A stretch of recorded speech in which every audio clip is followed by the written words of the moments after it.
هاو نیشتیمانانی خۆشەویست، ئەم کاتەوە هەموو کاتێکتان خۆش.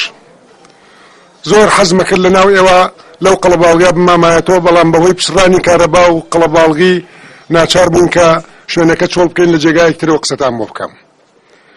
زۆرم حەزە کرد کۆبوونەوەیەکی جەماوەری لەم بابەتە لە شاری هەولێرا بکەین، بەڵام بەداخەوە لە بەرەوەی کاربەدەستانی حکوومەت پیان باش نەبوو، ئێمەش بۆی ڕێنماییەکانی ئەوان جێبەجێ بکەین، کۆبوونەوەکەی هەولێرمان نەکرد. هەروەها لە سلێمانیش ویستمان کۆبوونەوەیەکی جەماوەری لەسەر گۆڕستانیش لە گۆڕستانی شەهیدان بکەین، ئەویش دیسانەوە لە بەرەوەی کاربەدەستانی حکوومەت پیان باش نەبوو، ئەو کۆبوونەوەیمان دواخست.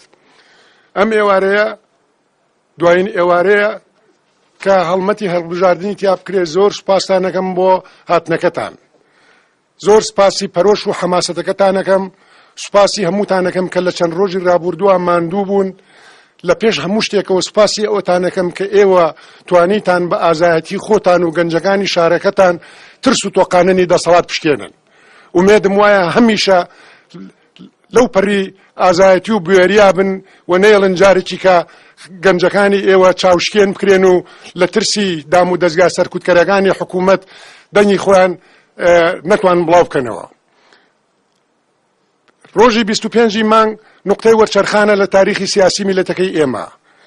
ڕۆژێکی گرنگە، ئەو ڕۆژەیە کە میلەتەکەی ئێمە ڕاپرسیەکە لەسەر ئەوەی کە ئایا دام و دەستگای حکوومەتی هەرێمی کوردستان ئەوەی کە لە 18 ساڵی ڕابردووە حکومی کوردستانی عراقی کردووە ئەتانەوێت 4 ساڵی تریش بمێنێتەوە، یاخود ئەتانەوێت گۆڕینێک لە ژیانی سیاسی و کۆمەڵایەتی و ئابووری کوردستانی عراق بکەن.